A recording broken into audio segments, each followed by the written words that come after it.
하나님은 우리가 힘이 들고 어려울 때에도 하나님의 사랑이 무엇인지 잘 깨달아서 하나님의 사랑의 위로를 주기 원하십니다. 오늘 설교 말씀 잘 들으시고 하나님의 사랑의 위로로 회복되시는 저와 여러분 되시기를 주님의 이름으로 축원드립니다. 오늘 우리가 읽은 요한복음 3장 16절 말씀은 너무나 우리가 잘 알고 있고 익숙한 성경 구절이죠. 정말 우리에게 참 위로가 되는 복음 중의 복음이고 하나님의 사랑의 표현이라고 할 수 있습니다. 오늘은 우리가 예수님을 믿는다는 것, 그리고 우리가 하나님께 사랑받고 있다는 것이 어떤 의미인지 본문 말씀을 통해서 좀 살펴보려고 합니다. 요한복음 3장 16절이 굉장히 유명한 말씀임에도 불구하고 우리가 이 요한복음 3장 16절 말씀만 딱 떼서 읽고 묵상하는 것하고 요한복음 3장의 전체를 우리가 이해하는 것하고는 상당한 차이가 있습니다. 16절 말씀만 놓고 이해할 때 이런 이해를 하게 될 경우가 많죠. 하나님이 우리를 사랑하셔서 독생자를 보내셨는데 저를 믿으면 구원받고 믿지 않으면 심판받는다.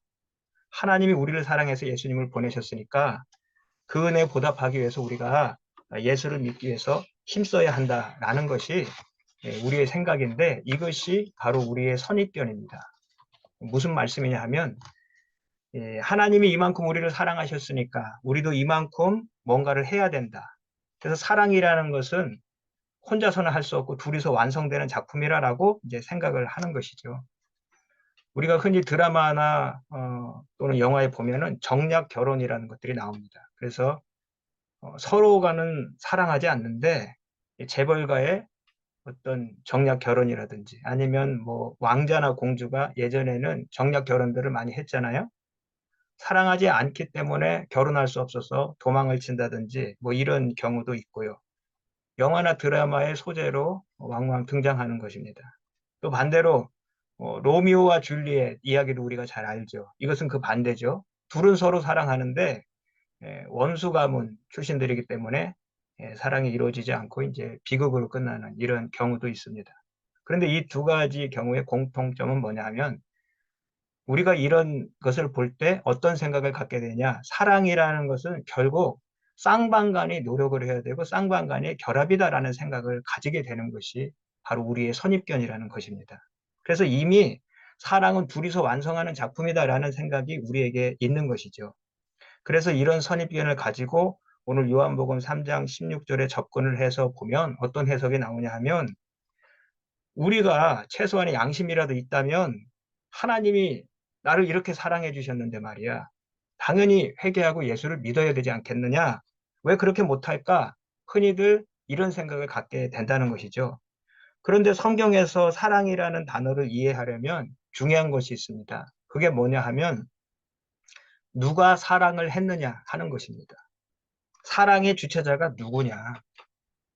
하나님이 사랑하셨다는 사실을 잊어버리고 사랑하는 것, 사랑이라는 것을 생각하면 요한복음 3장 16절은 하나님이 하신 일은 우리에게 사랑을 제시한 것이고 우리가 해야 될 일은 이제 그 사랑을 받아들이고 감사하는 것이다.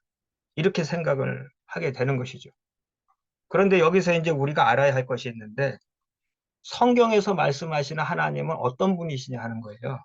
우리가 성경을 처음에 열었을 때 가장 먼저 나오는 말씀이 태초에 하나님이 천지를 창조하시니라. 이 말씀이 먼저 나오죠. 지금 그분이 우리를 사랑하신다는 것이죠. 이 말씀에서 꼭 기억해야 할 것이 누가 사랑을 하고 있느냐. 하나님은 전능하시고 말씀하시면 반드시 이루어지게 하시는 분입니다. 성경에서 말씀하시는 사랑은 이런 의미가 있습니다. 어떤 분이 가지고 있는 집요한 집념과 의지와 계획을 정말 집중해서 간섭하는 것. 그것을 사랑이라고 말합니다.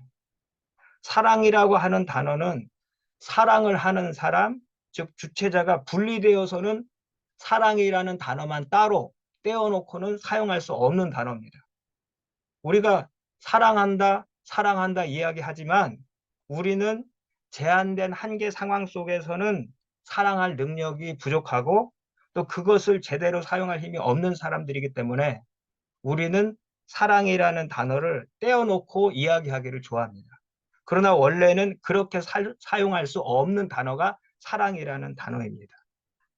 예를 들어서 요즘에 이제 한국에는 그 사극 중에 유명한 것이 고려 거란 전쟁이라는 사극이 있습니다. 뭐 고증 문제 때문에 조금 이야기가 있었긴 했지만 몇 회인지는 정확히 기억이 안 나는데 거기 보면 이런 내용이 나옵니다. 거란족이 쳐들어왔어요. 그래서 고려인들이 노예로 잡혀 있는 상태인데 포로들에게 밥을 제대로 안 주는 것입니다. 3일에 한 번 정도 죽을 줍니다. 그런데 거기서 보면 한탄하는 장면이 나오는데 그 한탄하는 내용이 뭐냐 하면 왜 이렇게 3일에 한 번씩 죽밖에 안 주느냐? 아무리 포로라도 이건 대우가 너무하지 않느냐? 했더니 그렇게 해야 아내가 겁탈을 당하는 것을 봐도 아무 힘이 없어서 저항을 하지 못한다는 것이죠. 분명히 아내를 사랑하기는 하는데 이 사랑은 한계 상황 속에 갇혀서 실현되지가 않습니다. 아우슈비츠 수용소에서 사회 과학 분야 실험을 하게 되는데 주제가 모성이었습니다. 가스실에 젖먹이 아이와 어머니를 넣고 바닥부터 가스를 주입했습니다. 어쩔 줄 몰라 하는 어머니는 아이를 살리겠다고 이제 아이를 쳐들고 이제 올리죠. 가스가 바닥부터 점점 차오르자 까치발을 들고 사력을 다해서 아이를 살리려고 했지만 가스가 더 차오르자 아이를 내동댕이 치고 바닥에 내려놓습니다. 그러다가 시간이 더 흘러서 가스가 정말 끝까지 차오르자 아기를 밟고 올라서서 살기 위해서 몸부림쳤습니다. 성경이 말하고 있는 사랑은 하나님이 갖는 집념과 계획에 있어서 가장 큰 힘과 지배한 의지를 가지고 간섭하시는 것을 사랑이라고 합니다. 그리고 하나님은 전능하시기 때문에 반드시 그 사랑을 쟁취해 내시는 것입니다. 우리가 아무리 남녀간의 사랑을 이야기하고 어머니의 사랑이 진실하다고 이야기해도 그 성취면에서만 보면 하나님 사랑과는 비교가 되지 않는 것입니다. 왜 그러냐 하면 인간의 사랑이 아무리 진실하다고 해도 인간에게는 한계 상황이라는 것이 늘 존재하기 때문에 그렇습니다. 그런데 내가 너희를 사랑하겠다, 반드시 너희를 구원하겠다 하는 하나님의 의지는 곧 현실입니다. 하나님의 사랑은 지배함 그 자체이고 능력 그 자체입니다. 하나님 사랑이라는 집념은 그 누구도 막을 수가 없기 때문입니다. 그리고 그분은 반드시 성취하시는 여호와 하나님이시기 때문입니다. 이것이 요한복음 3장 16절에서 말씀하시고자 하는 하나님 사랑의 본질인 것입니다. 사랑이라는 집념은 누가 계획하고 누가 진행하고 누가 실행하느냐가 가장 중요한 것입니다. 여러분 혹시 첫사랑이 지금 여러분 옆에 계십니까? 제가 지금 실언을 했죠. 오늘 분위기가 여러분 물어보면은 그냥 첫사랑이라고 하세요. 저도 첫사랑하고 살고 있고 요즘 어렵다 그러면 첫사랑 다 죽었어. 난 예수님하고 당신밖에 없어. 그렇게 하면 됩니다. 우리에게는 어떤 조건이나 상황이나 환경이 아주 열악해도 변해도 그런 한계 상황 속에서 과연 우리가 그런 사랑을 지켜낼 힘이 있을까요? 여러분, 베드로가 예수님을 3번 부인했다고 해서 그가 예수님을 사랑하지 않았을까요? 적어도 그때만큼은 진실된 사랑의 고백이었을 것입니다. 내 목숨을 바쳐서 당신을 반드시 지켜내겠습니다. 아니, 그렇게 할 수 없다면 차라리 내가 주님과 같이 죽는 한이 있어도 적어도 당신을 배반하지는 않겠습니다. 그것이 인간 사랑의 한계입니다. 분명히 진실이 있었어요. 의지도 있었어요. 노력했겠죠. 성취가 되었습니까? 약속도 마찬가지예요. 우리 중간에 예배를 드리는데 지금 끊겼잖아요. 그래서 좀 당황을 했는데 계약을 했을 거예요. 계약도 약속이잖아요. 우리가 회사와도 계약을 하고 하는데 그 약속이라는 것은 깨기 위해서 있는 게 아니고 지키기 위해서 있는 거잖아요. 그런데 우리가 살다 보면 항상 약속을 지키냐 이거예요. 의도적으로 깨려는 사람이 없다 할지라도 내가 지키려고 노력해도 잊어버리고 까먹는 경우도 있고 정말 지키려고 했는데도 한계 상황 속에 못 지킬 때가 있어요. 내가 결혼 예식장에 지금 시간이 몇 시로 돼 있는데 가는데 교통사고가 났다든지 뭐 내 의지와는 상관없이 약속을 지킬 수 없죠. 아들과 이번 네 생일에는 뭘 해주겠다. 약속을 했어요. 생일 까먹을 수도 있잖아요. 이게 인간이란 말이죠. 인간. 그래서 한계 상황에 의해서 지켜질 수 없는 그런 불완전한 약속 또한 허다한 것이죠. 인간의 약속이 아무리 진실되다 할지라도 그렇다는 거예요. 그래서 이 약속의 주체자도 누구냐? 항상 하나님이 되시는 거예요. 언약은 쌍방간에 맺지만 그 주체는 누구냐 하면 항상 하나님이신 거예요. 그래서 창세기 15장에 아브라함과 하나님과의 계약을 맺을 때도 보면 언약은 같이 맺지만 하나님께서 내가 약속을 지키시겠다는 표시로 쪼갠 고기 사이에 타는 횃불만 지나가는 것이죠. 노아의 시대에 하나님께서 세상을 심판하시고 다시는 세상을 심판하지 않겠다고 무지개를 두셨어요. 노아야, 잘 보고 기억해라. 저 무지개를 볼 때마다 내가 세상을 다시 심판하지 않을 것을 기억해라. 노아에게 그렇게 말씀하셨나요? 내가 내 무지개를 보고 주체는 누구냐면 하나님이시거든요. 이 약속의 주체도 하나님이시요. 아브라함에게 내가 너에게 복을 주겠다. 그리고 땅을 주겠다. 자손을 주겠다. 그 약속을 아브라함은 죽으면서 받지 못했잖아요. 땅이라고 해봤자 자기 돈 주고 산 막벨라 굴을 포함한 그 사람 무덤을 포함한 조그만 땅.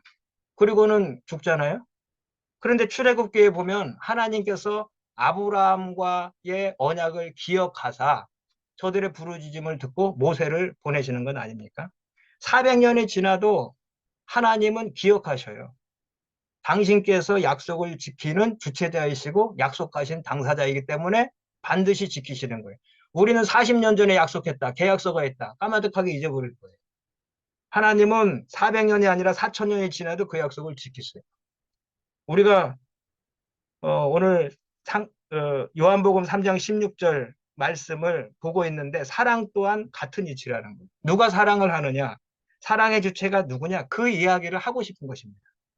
우리가 구원을 이야기할 때마다 좀 불안한 면이 있다면 그건 뭐냐? 하나님이 나를 이렇게 사랑하셨는데 나의 반응을 항상 염두에 두는 거예요. 나는 어떻게 해야 될까? 어떻게 살아야 될까? 어떻게 반응해야 될까? 무엇으로 보답할까? 그런데 그 시점에서 내가 보답을 잘 못하고 있는 것 같으면 나를 막 채찍질하죠. 내가 이래서 하나님 자녀가 맞는가? 이래서 내가 지금 죽는다면 천국 갈 수 있을까? 어떤 면에서는 우리가 신앙에 철이 든 사람으로서 하는 생각이라고 할 때는 자기를 돌아보는 신앙이니까 참 괜찮은 생각이고 칭찬할 만한 그런 신앙이에요. 그런데 이것을 구원의 근거로 생각을 한다든지 구원을 확인하는 방법으로 알고 있는 것하고는 전혀 다른 이야기라. 지금 러시아하고 우크라이나 전쟁이 2년이 넘었죠? 아마? 그 이스라엘 팔레스타인도 전쟁을 하고 있는데 저희 집에도 전쟁이 있어요. 사춘기와 갱년기가 싸우고 있어요. 항상 사춘기가 되면은 갱년기가 거의 비슷해요, 나이가 그때랑. 그래서 막 싸우는데 또 중학교 2학년이거든요. 그러니까 사모입에서 니은자가 나올락 말락 하는 그런 위기 속에서 지금 지내는데 여러분 아무리 자녀가 믿고 철이 안 들고 말썽을 부린다고 해도 부모에게 있어서 철이 안 든 자녀는 자녀가 아닙니까? 철이 안 든 자녀도 자녀예요. 철든 자녀만 자녀가 아니죠. 철들기를 바라지만 기다려주는 거 아니에요? 저희 누나가 5살 때 40년도 더 된 얘기예요. 화장실에 빠졌는데 요즘은 화장실이라는 말을 쓰지만 그때는 변소였어요. 변소에 빠졌는데 아우 냄새나고 그 똥을 묻고 그러니까 아버지가 아우 너는 더럽다 하고 갖다 버렸느냐? 그렇지 않아요. 끄집어내서 놀랬으니까 수도가로 가서 막 씻기고 비누칠을 해서 닦여도 한 달 동안 방 안에 막 그 오물 똥 냄새가 나죠. 그래 놀랬으니까 씻기고 안아주고 자녀의 몸에 오물이 묻었다고 해서 갖다 버리는 부모는 없는 것입니다. 하나님의 자녀가 됐다는 축복이 얼마나 큽니까? 요한복음 1장 12절에 영접하는 자 곧 그 이름을 믿는 자들에게 하나님의 자녀가 되는 권세를 주셨다 말씀하고 있어요. 여러분 구원이라는 것은 하나님이 우리에게 이런 구원의 가능성을 제시해 놓고 이것을 사랑이라는 단어로 설득해 놓고 그렇게 해 놓고 우리에게 선전하는 그런 문구가 아니라는 거예요. 내가 너희를 이렇게 사랑했는데 이제 너희는 어떻게 할 거냐? 내 사랑 받아들일래? 그래서 구원 얻을래? 아니면 받아들이지 않을래? 제시하는 카드도 아니라는 거예요. 이것은 선포입니다. 어떤 선포냐? 내가 반드시 너희를 구원하리라. 내 사랑은 포기되지도 않고 멈출 수도 없고 반드시 완성되리라는 하나님의 굳은 의지와 신념의 표시인 것입니다. 우리가 흔히 오늘은 요한복음 3장 16절 말씀, 복음 중에 복음을 이야기하지만 원시복음이라고 이야기할 때는 창세기 3장 15절 말씀을 들지 않습니까? 아담이 타락한 이후에 창세기 3장 15절 말씀을 합니다. 내가 좀 읽어주실까요? 내가 너로 여자와 원수가 되게 하고 내 후손도 여자의 후손과 원수가 되게 하리니 여자의 후손은 내 머리를 상하게 할 것이요 너는 그의 발꿈치를 상하게 할 것이니라 하시고. 예, 이게 지금 아담 타락 이후에 처음에 주신 원시복음이라고 불리는 말씀입니다. 그리고 나서 복음 중에 복음이라는 오늘 요한복음 3장 16절 말씀을 한번 읽어주실까요? 하나님이 세상을 이처럼 사랑하사 독생자를 주셨으니 이는 그를 믿는 자마다 멸망하지 않고 영생을 얻게 하려 하심이라. 여러분 지금 복음입니다. 처음 복음과 복음 중에 복음. 그러면 창세기 3장 15절 말씀과 요한복음 3장 16절 말씀을 연결해서 한번 생각해 보십시오. 세계의 역사를 타고 흘러 메시아를 보내신 것입니다. 이것이 하나님의 사랑의 집념입니다.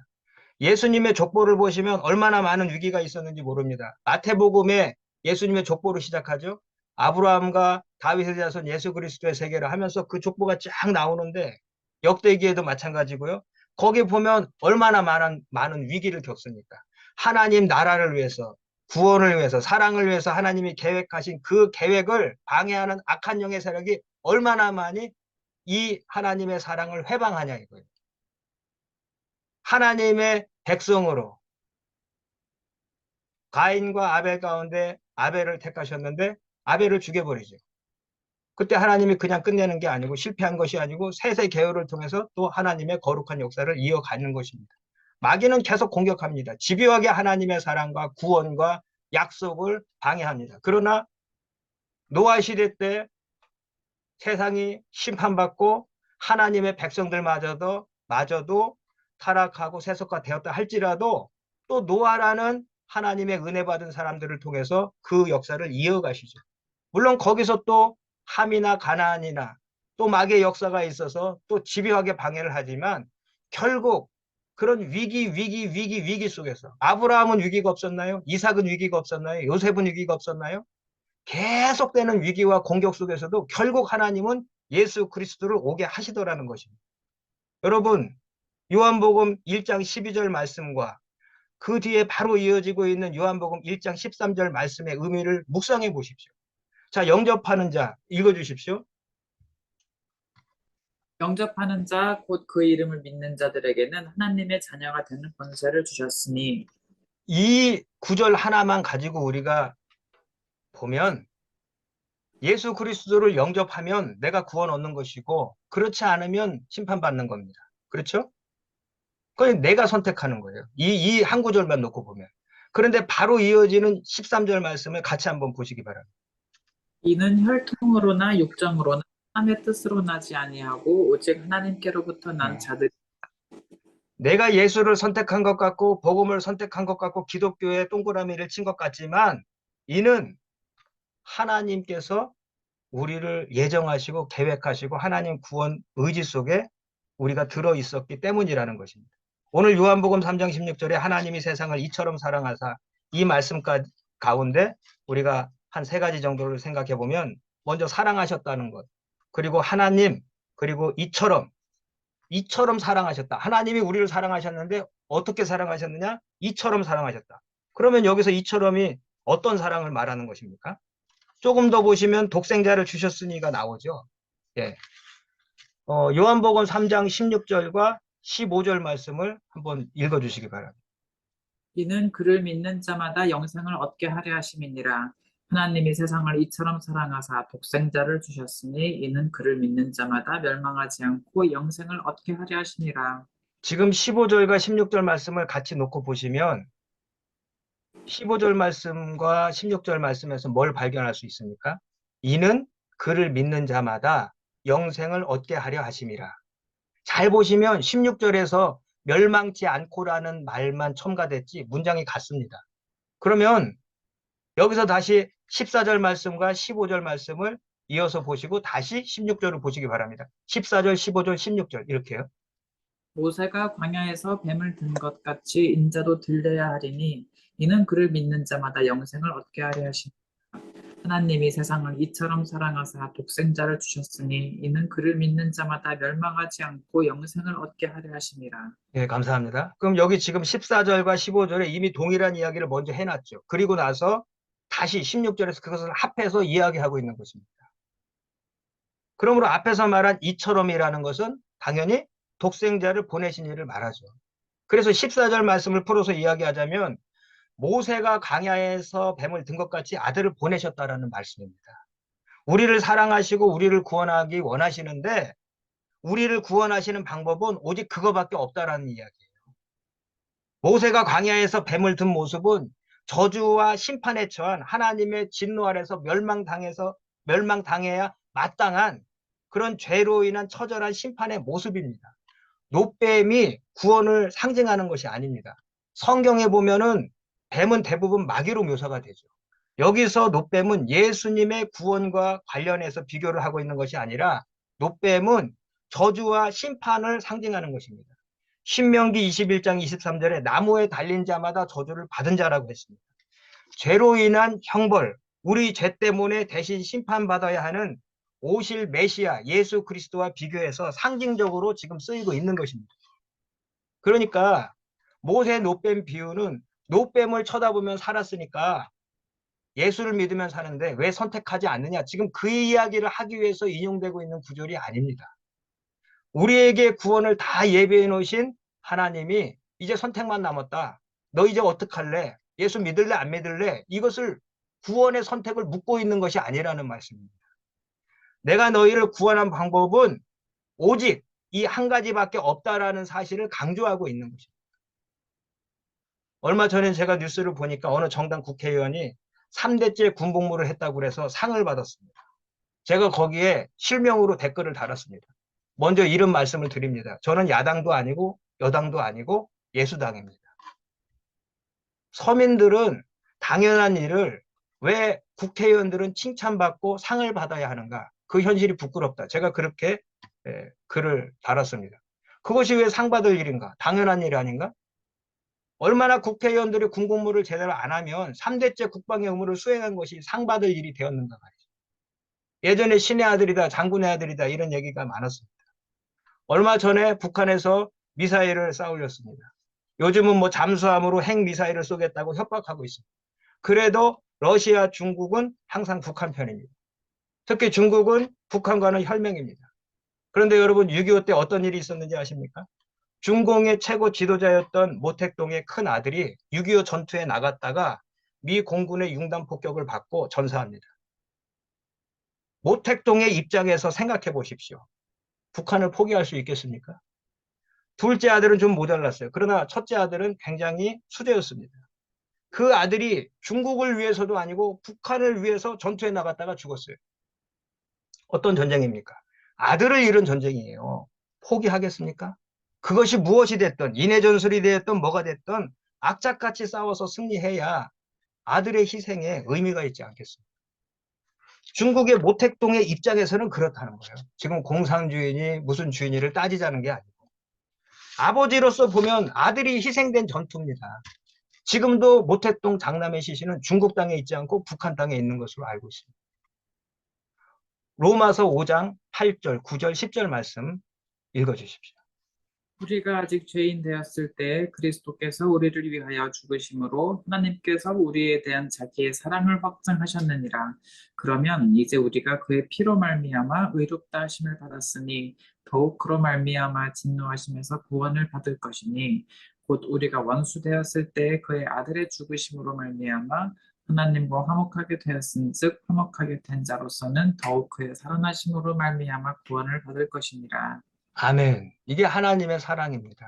여러분, 우리가 아직 죄인 되었을 때 예수께서 우리를 위해서 죽으심으로 하나님의 사랑을 확증했다고 말씀합니다. 10절에 그의 아들의 죽으심으로 말미암아 그의 살아나심으로 말미암아 구원을 받은 것이라. 죽으심으로 말미암아 살아나심으로 말미암아 구원을 받은 것이라. 죽으심과 부활이 왜 그토록 중요합니까? 죽으심만 있으면 반쪽이고 부활이 있어야 기독교입니다. 기독교가 부활의 종교인 이유는 부활이 있어야 죄사함과 생명이 확실히 증명이 되기 때문에 그렇습니다. 구약시대에 보면 대속죄일에 대제사장이 백성들의 죄를 지고 하나님 앞으로 나아갑니다. 그래서 지성소 안으로 들어가는데 거기서 제사를 잘 드리고 대제사장이 살아나와야 되지, 거기서 대제사장이 죽어버리면 대제사장이 죽었다는 게 문제가 아니라 죄사함이 죄사함의 제사가 실패했다라는 것 때문에 큰 문제가 되는 것입니다. 살아서 나와야지 하나님께서 이 제사를 잘 받으셨구나라는 것이 증명이 되는 것입니다. 그래야 우리의 죄가 속죄됐다는 것이 증명이 되는데 대제사장이 거기서 죽어버리면 리더가 죽었으니까 큰 문제가 되는 그 정도가 아니고 우리의 죄가 용서받지 못했다.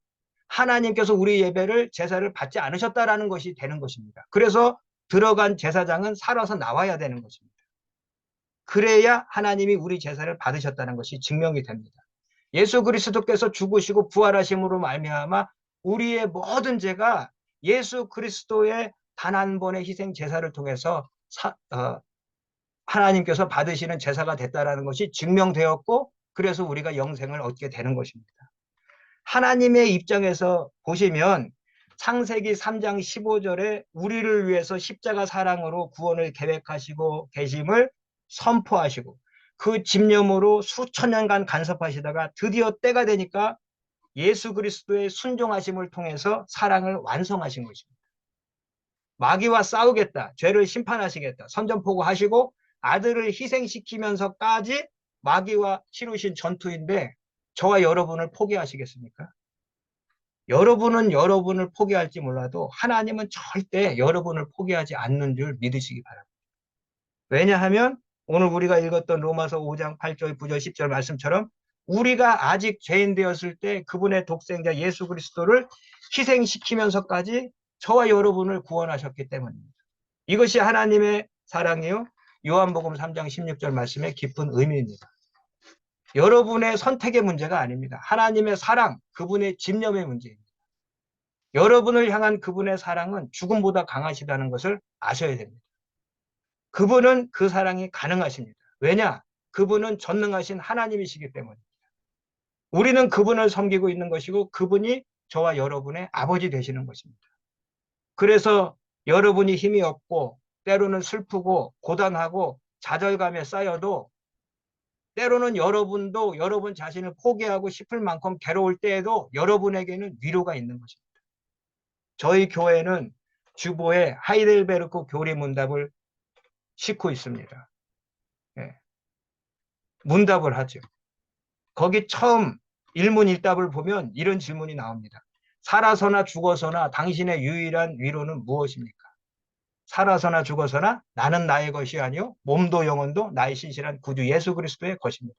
그리스도께서는 그의 보혈로 나의 모든 죄값을 완전히 치르고 나를 마귀의 모든 권세에서 해방하셨습니다. 또한 하늘에 계신 나의 아버지의 뜻이 아니면 머리털 하나라도 땅에 떨어지지 않도록 나를 보호하시고 참으로 모든 것이 합력해서 나의 구원을 이루도록 하십니다. 그러므로 그분은 그의 성령으로 나에게 영생을 확신시켜 주시고 이제부터는 마음을 다하여 즐거이 그리고 신속히 그를 위해 살도록 하십니다. 여러분, 하나님은 이처럼 우리를 구원하시기 위해서 어떤 희생을 치르고서라도 어떤 대가를 치르고서라도 다시 말해서 그의 사랑하는 독생자 예수 그리스도를 저주의 나무에 달아매는 그 대가를 치르고서라도 저와 여러분을 포기하지 않고 사랑하신다는 사실을 믿으시기 바랍니다. 그것이 여러분의 유일한 위로가 되어야 하지 않겠습니까? 하나님이 우리를 사랑하시는 사역은 이미 끝난 것입니다. 우리에게 내가 너희를 사랑했으니까 너희는 마땅히 어떻게 해야 한다는 조건을 걸고 있는 것이 아닙니다. 그렇다면 그것은 이미 하나님의 사랑이 아니죠. 하나님의 사랑은 조건 없는 사랑입니다.